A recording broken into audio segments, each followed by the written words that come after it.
Hey guys, welcome back to the channel. So today I wanted to do an updated video on my favorite patch management tool, which is none other than Action1.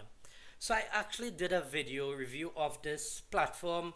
I want to say it's over 6 months ago, right? But I thought it necessary to do an updated video since they had released some new features over the past couple months. And I've personally been using this platform close to a year now, in a Windows based environment since they only supported Windows computers, but they just released support for Mac devices as well. So for Mac OS devices, Action1 now supports them. So I mean, this platform just keeps getting better and better, and it totally exceeds my expectation every time. The amount of work they put into this to improving it, it really shows how passionate they are about this platform. And one of the big things that sets this platform apart from its competitors as well is that you could use this platform completely free of charge for up to 100 endpoints. So when I said free of charge, they really mean free, right? It's not like free and some of the features are not available, some expire. No. This is actually completely, the full-blown version of Action1. You could use this completely free of charge. The only limitation being you can only use it up to 100 endpoints, after which after that you have to pay. And I think that's really good because they give you this low barrier of entry, where you could just use it for how long you want. Make sure you fully tested, you're fully pleased with the platform, and if you want to commit and go bigger, over 100 endpoints, then you have to pay. But yeah, that's one of the big things that drew me to the platform. I could use it risk free up to 100 endpoints. Right, this is the Action1 website, and they are fully compliant company as well. They SOC 2 Type 2, ISO 27001, GDPR. So if those sorts of things interest you, this company is fully compliant, right? So you could feel free to check out their website and download the data sheets, etc. Right, what I want to do for the purpose of this video is I want to hop over to my Action1 console right now, and what I'm going to do is I'm going to give you a really high level view of how I use Action1 on my day-to-day tasks, right? And this is by no means meant to be a comprehensive or a complete tutorial of Action1.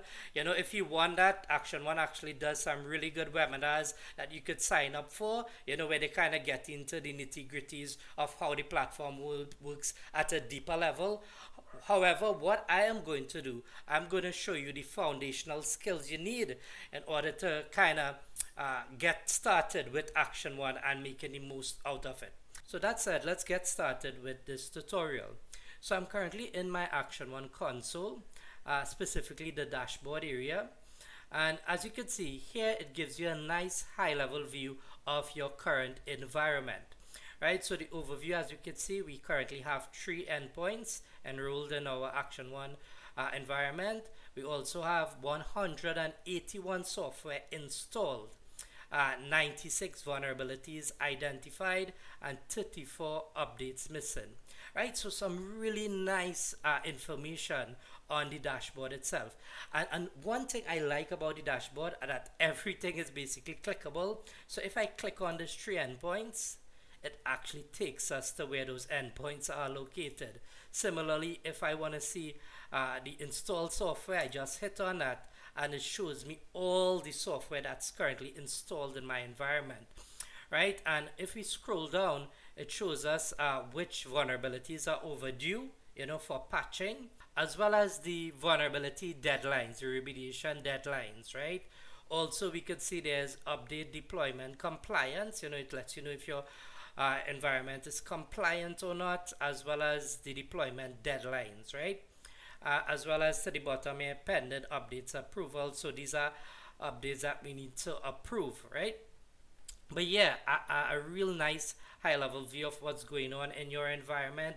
And as I said, everything is clickable, which makes it really nice and simple to kind of zone in specifically where you want to go. One other thing I should point out is that on the top here we could see it says my organization. So if I hit on that, I could see there's another one that says Joshua's Tech Tips. So this basically is different sites we could create with Action1.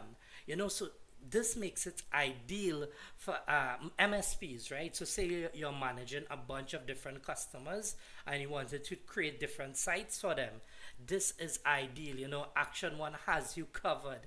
You could basically create multiple sites to manage your different customers.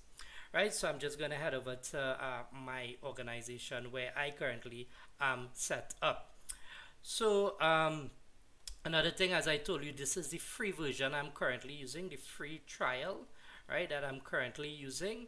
Right, so I could install up to 100 endpoints I could have in my environment. Anything more, I need to purchase additional licenses. So next up, let's go down here to the left. If we go to vulnerabilities, so here we'll see all the different vulnerabilities that Action1 has identified in our current environment. And I want to circle back on this shortly because I want to show you, how to remediate vulnerabilities. So we'll circle back on that in a little while. And next up, if we head over to endpoints, here we'll see all the endpoints, right, that we have in our environment. So as we could see here, I have some Windows computers. I have this one Mac computer, right? And we know what they are by the OS version, right? So it shows you the user that's currently logged in as well, the status, if it's connected or not, if it requires a reboot, the OS, the vulnerabilities identified. So here again, as I said, this makes it really nice in terms of how you could do this. You could simply click on this and it shows you the vulnerabilities at the bottom there. It shows you some additional information about all the different vulnerabilities. Again, so I want to circle back on that here shortly, where we'll kind of take a deep dive on how that works. But yeah, here you could identify specific information about your endpoints as well. You also have some shortcuts that you could use here. So if we want to reboot, simply hover over that and you could hit the reboot option. We could also run a script. So if we click on this, it gives us the ability to run a script against that endpoint. Also, we have the ability to do a remote desktop session. So let me show you this really quick. So if we hit on that, it basically brings up a remote desktop, a window here where it would log us in. So what happens, it actually prompts the user, right? It gives them the option to approve it or reject it. If they don't take any action, after 15 seconds, it will automatically push us through. I believe you could edit this, you could change it if you don't want it to automatically push you through, but yeah, by default, that's how it works. So yeah, as you can see, I am remotely connected right now to this computer, and I could, basically click around here, navigate, explore on this computer itself, this Windows device. So guys, that's really cool in my opinion. No need for a separate RDP tool. All of that is built in to Action1. Again, if we come to the actions, that little three dots there, here we could do things like deploy software. We could so let me show you really quick how that works as well. If we hit deploy software, we could simply search for a software package. So let's just say Zoom. So if I type in Zoom there, we could search which version we want. Most cases you want to choose the latest version. You hit next step. We have the endpoint that we selected, or you could add additional endpoints or remove them. We hit next step where we could schedule, so if we wanted to run this immediately, or if we didn't want, say this is a production environment and we didn't want to do that, we wanted to maybe schedule this, we could totally do that as well and schedule it and then hit finish there. But yeah, that's how that works. So I'm kind of rushing through because there's a lot to cover, but I want to show you guys how we could kind of do these things at a larger scale as well. Right now I'm just showing you at the endpoint level, but I want to show you at a group level, or if you want to push it to all endpoints. But these are things you could do just at the endpoint level, just at a glance. You could also deploy updates, reboot the system if you wanted to, run a script, uninstall software, which is pretty cool, remote desktop, as I said, add to a group. and I'll show you that here shortly. You can move it to another organization. So as I showed you just now, if you want to move it in between sites, you could do that, or you could remove Action1 altogether. So this is for the Windows endpoint, right? For Mac, it's a bit limited in terms of what you could do on the Windows. For instance, one big thing is we don't have a RDP tool built in right now to Mac, but that might change in the future because they are always improving on their products. Right now, we can run a script. That's the shortcut we have there. Or we could do, most of the other things, which is deploy software, deploy updates, uninstall software. The only big thing I would say is you can't remote, you can't remote into the to Macs right now. And as I said, that's right now, we don't know what the future holds. Another great thing about Action1, it allows you to arrange, and sort your endpoints, right? So we could do this by creating groups. So as we could see, we have the new endpoints group. This is kind of the default container. We also have a Windows group, and this is what I created. I created this Windows group. So this thinks similarly to Active Directory, right? How you would have organizational units set up, right? Where you could apply certain policies, you could deploy software, you could run certain scripts only on those groups. That's the same thing with Action1. You could create different groups based on like functional groups or departments. If you have an HR group, you have a payroll group, have an IT group, or you have a servers group, you could create different groups here and add your computers to those specific groups. By doing that now, you could it helps you manage those things better, right? So as I said, you could apply certain policies to finance as opposed to IT, as opposed to HR, so a lot of flexibility in terms of management. So to create a new group, if I hit on new group, let's say I want to create one for my Mac computers now, because I already have one for Windows. What you could do, you could actually add a criteria. So instead of you manually having to add computers to this group, I want to add a criteria, and I want to go to platform, right? As you can see, a bunch of different things you could choose here. I want to go to platform. I want to say if you see any Mac computers particularly, go ahead and add it to this group. So I'm going to hit on create, right? We could also add an exclusion criteria, and there you go. So I now created that group, and based on the criteria, it automatically pulled my Mac, the one Mac device I have in that group. For Windows, I don't think I did anything like that. I didn't add any criteria, but that's okay. I can add it now. So similarly, I want to go to platform. Let's leave it as Windows. Hit save. And this should pull all of my Windows computers inside of that group. Yeah, here we go. Right, so a nice way of separating things for management purposes, right? Creating groups. So next up, let's head over to the installed software tab, right? And here, this gives us a nice single pane of glass view of all the software that's currently installed in our environment. And if we hit on the software, it actually shows us which endpoints this software is installed on. That's pretty cool. This is really powerful, I think. Say for instance, there is this software in your environment that you want to ban, right? It's against company policy. To uninstall that, it's simple as just selecting the software and hitting the uninstall software button right there. So some really powerful stuff here, guys, in terms of what we could do, and what we could see here in the install software tab. Right, we could also deploy software from here as well, but I want to circle back on that in a second here. So next up, we want to kind of head into the vulnerability management part of things, since this is one of the highlights, of the platform, vulnerability management, patch management, etc. So if we head over to the update approval tab, here we'll see a list of all the updates that need our approval. So what we could do, we could actually set this up one of two ways, right? We could set it up where we have to come in to manually approve these updates, and we could do that by simply selecting the update and hit approve, or we could automate this, right? like we could automate the updates instead of us having to come in here manually and approve them. We could set it to auto approve, so we just cut out this process entirely.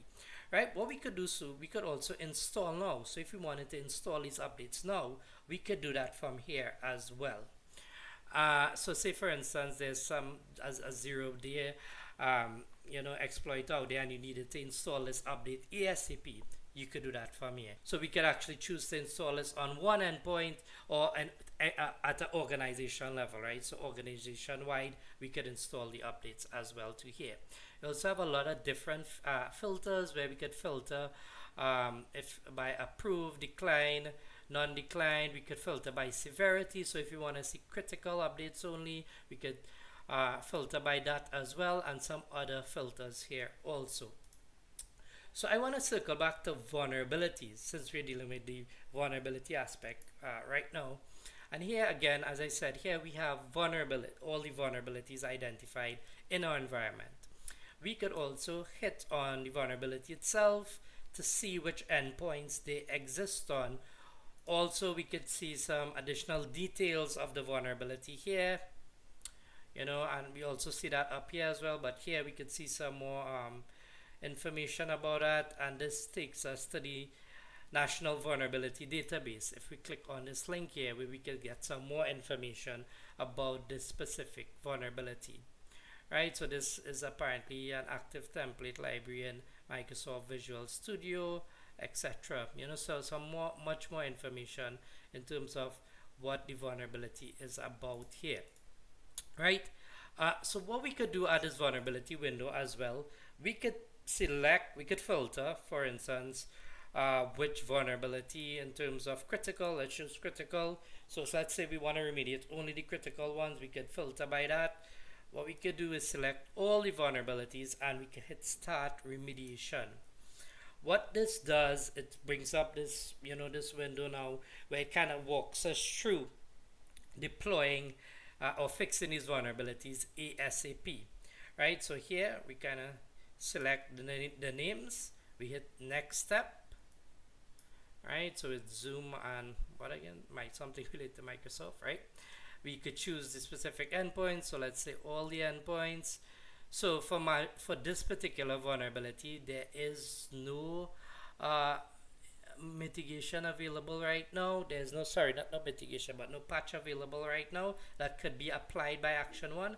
So in this case, we need to enter a compensate and control. So this is a manual mitigation step we could take in order to fix this issue, right? And we need to enter that there. I'm just saying test, just for the purpose of this demo. And here we could run it now, or we could schedule it if we want to do so as well. So that's one way. That's the manual way of remediating vulnerabilities. The other way we could do that is through something called automation. And this is my preferred way actually. So this is where like we could set up a schedule where automatically these vulnerabilities are remediated, right? And the systems are patched. So this would work specifically for systems that has patches only. For the others that require manual intervention, you still need to go and use a compensating control for that. But this definitely speeds up things and makes it more efficient. So I already have one here. This was a remediation for Google Chrome. Apparently, forgot I even had that there. But let's say we want to create a new automation. So, and this automation would be to deploy updates. So, as we could see, we could set automation specifically for different things. If we wanted to deploy software, run scripts, uninstall software, we could create a variety of different automations. So we're dealing with patch management. So I want to go on deploy updates, right? And here I want to enter some filters. So I want to specifically look at severity and critical as well as important. I want these things to be patched, right, once available, right? So at the bottom here it says update approval options, right? Do not require approval, deploy all matching, delay for 0. Here again, we could choose if we wanted to delay it for, let's say, 7 days, 14 days. However, long we wanted to delay it for, where the user would be able to delay it for. However, we could automatically approve these as well to here, instead of requiring them to have to approve it, right? So, and what this does, so it gives you the option to deactivate Windows updates, right? So this is something you want to leave checked, because if you're in an organization or enterprise, you don't want end user machines to just update randomly. Something you want to control at the organizational level, right? So it's best to deactivate this, right? So let's go on next step, right? And I'm going to hit on endpoints. So I want to do this for all endpoints, right? All my endpoints, I want all critical and all important updates to be applied, and I want this to be applied every week. Let's just say on a Wednesday at, I don't know, let's say 6 p.m., right? You want to choose a time that's less disruptive to your organization, and I'm going to hit finish. And there we can see, it was created successfully. So this is scheduled to run every Wednesday, and the next time it's going to run is November 13th, right? And it also shows you when it was last run, if you ever ran it, and the endpoints affected as well. And you could also rename this here, so if you wanted to put a custom name, you could do that here as well. But really good stuff in terms of what you could do in terms of vulnerability management, patch management. And guys, WSUS, that Windows Update Server, that was recently deprecated. So a lot of you might be looking at a patch management solution for Windows. Action1 has you covered. How they do it is really streamlined. I think you can't go wrong. So that's vulnerability management and patch management. History, it kind of shows you a history of all the automations that ran, when they last run, and the status and stuff like that, right? And the endpoints affected, so this is the history of the various automations. So moving on really quickly here, because I don't want the video to be longer than it already is, but let's skip the reports. We'll come back to that, but I want to go down to configuration, right? So for configuration, here we have software repository. So Action1, they focus and they say they're a patch management company, but I think they're much more than that, right? They deserve much more credit. They're like a hybrid of a RMM as well as a patch management company, all rolled into one, right? Because they give you all these extra features, that you could use, right? Aside from just patch management. So they have this software repository that comes with, I think it's something like 209 software by default that you could basically deploy.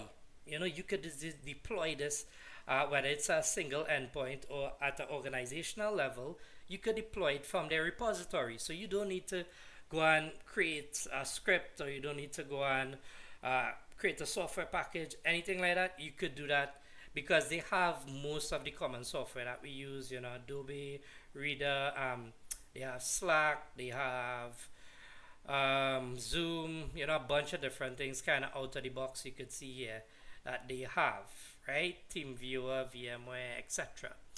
Whatever they don't have, they do still give you that option if you want to add something. So let's just say test for the purpose of this demo. Let's say Windows vendor, let's just say test as well. I'm just kind of showing you how this workflow would work. Description test. Alright, but we could save this. We could choose which platform we're creating it for.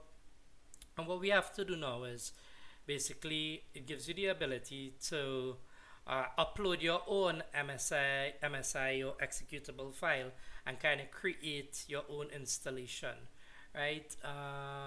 Do I need to fill out all these things? Yeah, I do. Before I move to the next screen.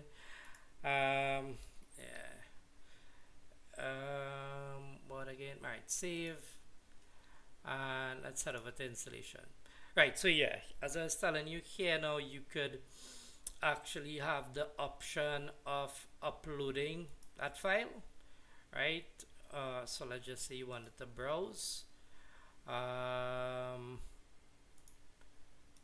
right? And you could hit upload, and here now you could upload that MSI file or executable file, or you could use like a CMD or a batch file or PowerShell script, and you could create a software package, right?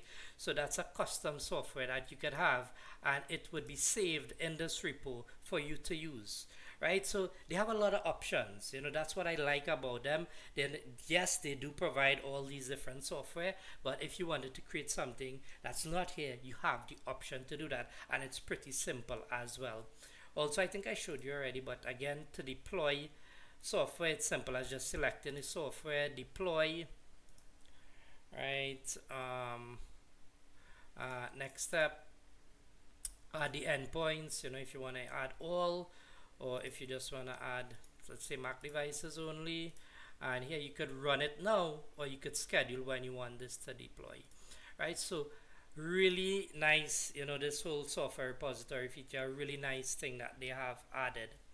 Agent deployments. So this is basically another way of mass deploying Action1, right? So you could deploy it by using this Active Directory deployment tool, right? I've never used it personally, but they do have this option that kind of helps make deploying in an Active Directory environment much more easy, right? What I normally do is if you hit on this install agent here, that brings you to the various packages or installation packages, and here it's currently, as I said, available for Windows or Mac. We could just download it by using these download buttons, or we could copy the URL. Say you're sending it to someone, you're emailing it, or you're messaging it to someone in the organization. You could copy the URL and just email that over to them, where they'd be able to download and install it on their endpoint, as opposed to having to send them, a MSI file, that might be flagged by your antivirus or EDR solution, right? But yeah, that's how you would install the agent. Script library. So yeah, again, similar to the software repository, they have a bunch of scripts included by default, right? They have where you could create system restore point, you could deactivate Windows updates, you could disable USB storage, which is a really big thing for most organizations. Let's just take a look at this one, right? So say you want to disable USB storage, hit next. It shows you the script that it's using, and go ahead and hit next. Next, you search the endpoint's name. So let's just say I want to run it against this particular endpoint. I could do that, and I simply hit run script, right? And what it'll do, it basically disable USB storage there on that device. Also, if you wanted to add a new script, you could do that as well, simply by adding a new script, test. You could choose Windows PowerShell, or if it's Mac, Bash. You simply copy and paste your script there, and you hit next. Allows you to save that script in your script library as well. So really good stuff there. If we go to advanced as well, here we have some of the other settings that we can edit. So Action1, you notice has the Action1 logo there. You could change that if you wanted to. You could upload your own logo, to kind of give it a more customizable effect, right? You could disable Action1 MFA for external providers, right? You could choose your identity provider as well. Currently it's set to Action1, but it does support Okta and some of these other platforms, Entra, Google, etc. Yeah, so a bunch of different things that we could do here in the advanced settings as well. Next, if we head over to subscriptions, as I said, I'm currently using the free plan. This never expires, which is totally awesome. And I have 3 endpoints enrolled, right? So I still have 97 endpoints that can be enrolled into this free trial. If we wanted to get a quote, right, for more, right, endpoints, we could simply hit request quote. Say like you have 500 endpoints that you wanted to get enrolled, you could simply hit request quote, or if you want to close the account, you could do so as well. Organization.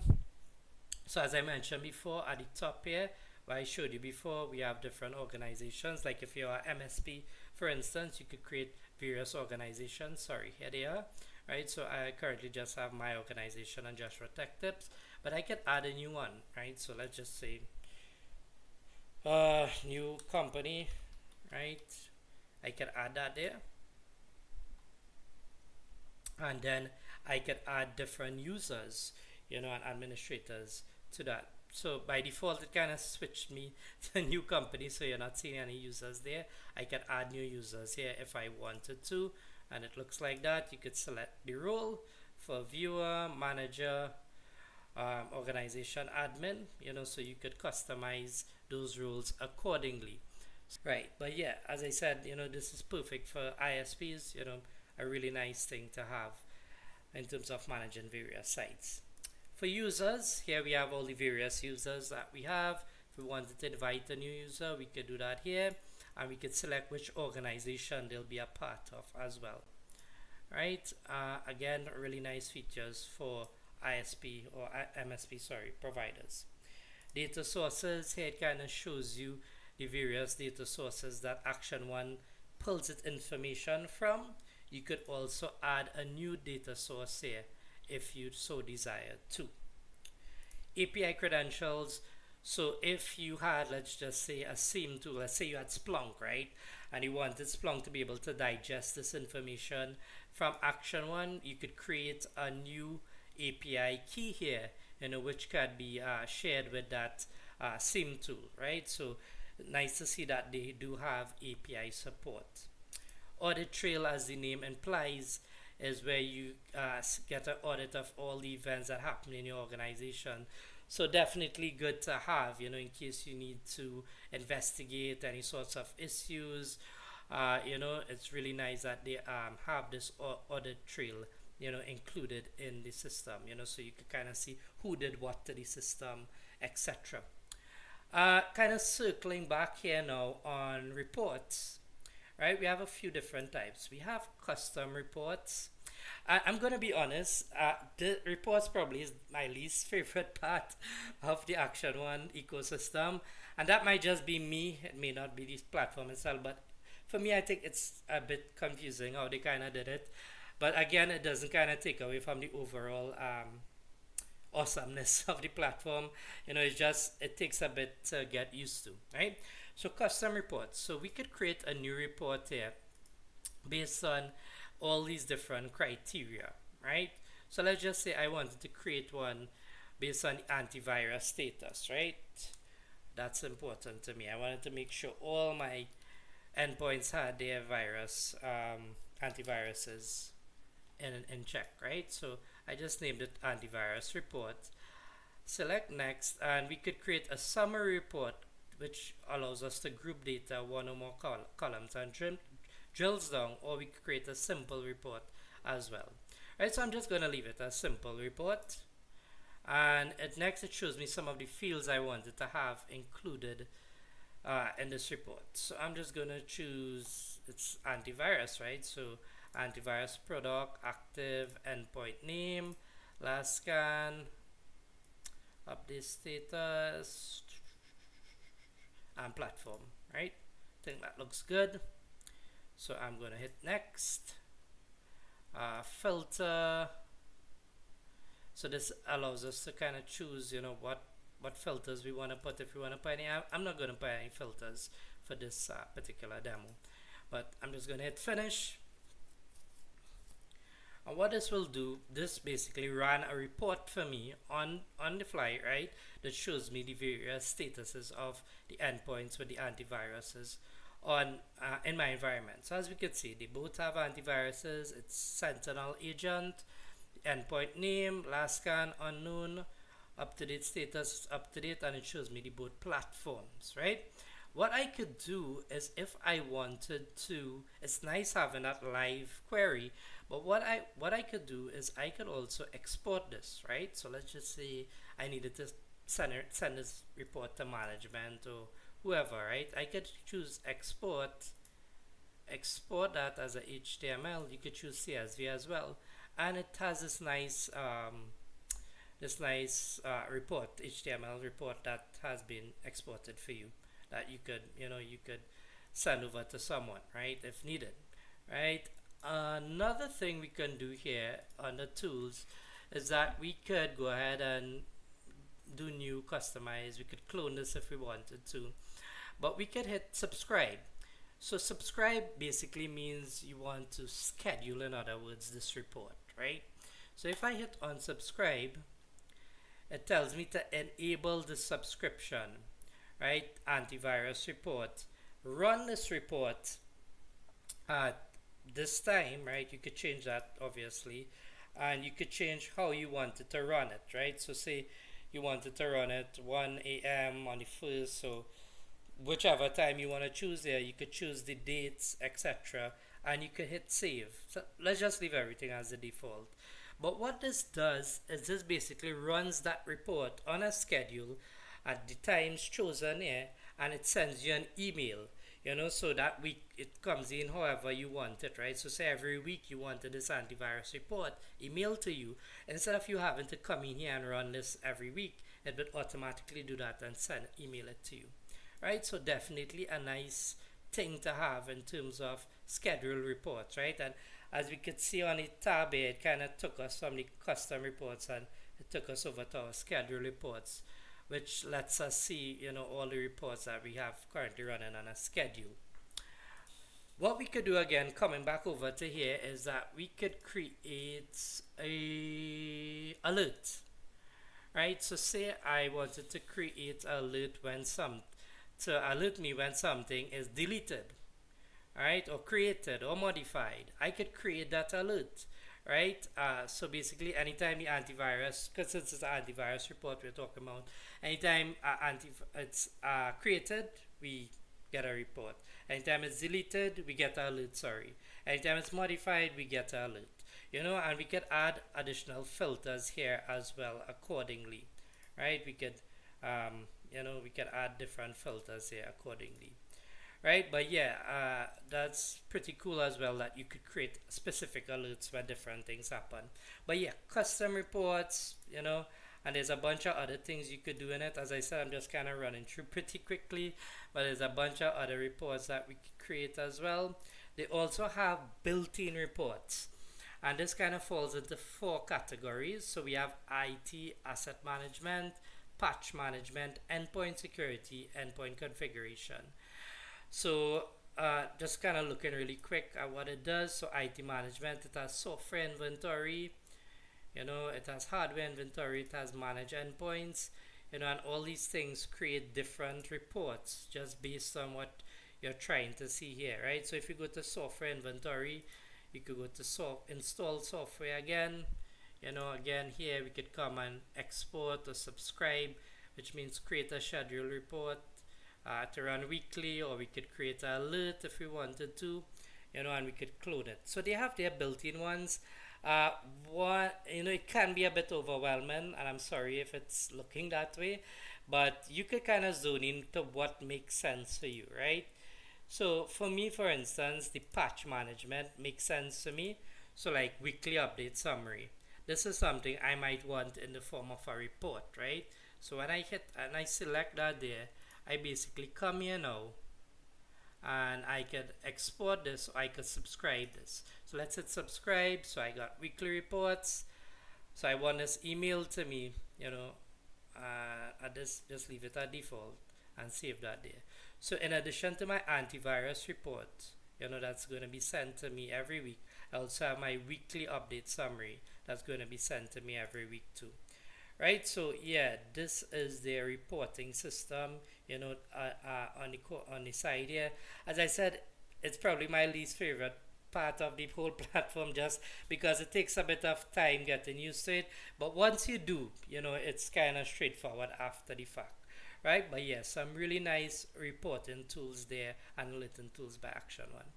So I think that kind of brings me to the end of this video. Is there anything I'm forgetting? You hit on the top right hand corner here, you could change between dark mode or that blinded bright mode. If you're anything like myself, you probably want to leave it on dark mode. You also have your profile here. We have the subscription.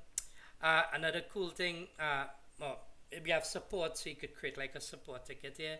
Another cool thing is roadmap, right? So if we hit roadmap,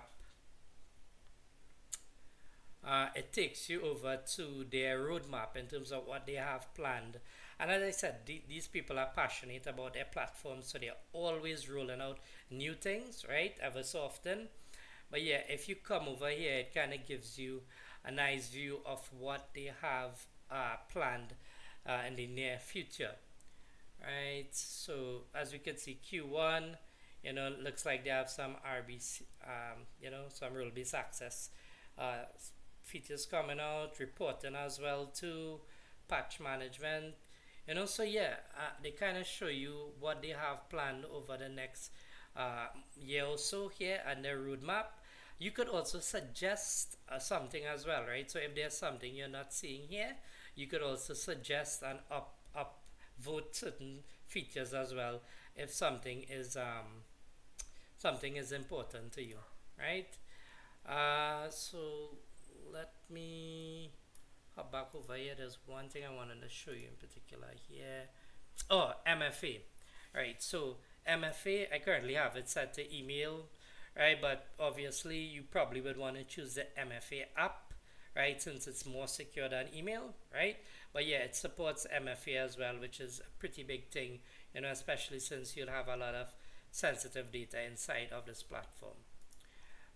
And I think that kind of covers everything, guys. So as I said, I know the video was long, apologies, but there was a lot to cover, and still there's a lot that I still didn't go through. But as I said, it's free to use, no commitments. I would totally check it out if I was you. There's nothing holding you back from checking this out.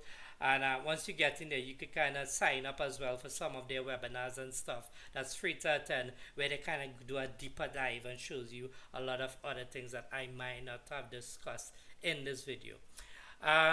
One more thing I saw before I go. They have this option that allows you for one time to add unlimited endpoints, and they do a free vulnerability assessment for you. So this might be good. Say you're trying to make a case, right, for having vulnerability management tool in your environment. This might be a good thing for that, because this is zero commitment, zero cost to you. You run this, and it does a vulnerability assessment of, let's say you have 1,000 computers. It does that for you for free. And then it provides you with that report and that data that you could then take to management, to hopefully get something like this approved for your environment. So this is pretty big, this is a pretty good thing, I think, helping you kind of sell the platform if you wanted to go into the paid version, if you have over 100 endpoints. So yeah, almost forgot that, but yeah, really nice feature where you could do a unlimited, a scan against unlimited endpoints for that one time to get some visibility into your environment. Guys, so I just want to kind of wrap up here. So in closing, Action1, in my opinion, the best, hands down best patch management solution for Windows and Mac OS endpoints. Low barrier of entry, free to use, completely free to use, up to 100 endpoints. Does a fantastic job at patch management, vulnerability assessments, as well as some RMM tools, right? So you have remote desktop, you have software deploys, uninstalls, etc. that you could do in this tool. So in closing, guys, remember, if you like this kind of content, anything cybersecurity related, network administration, system administration related, why not consider subscribing to the channel if you have not already, and hit on the notification bell to be notified once I release a new video. I try to release a new video every week or so, so definitely you don't want to miss out if you find this sort of thing interesting. As always, I want to thank you again for viewing, and I will see you on the next one.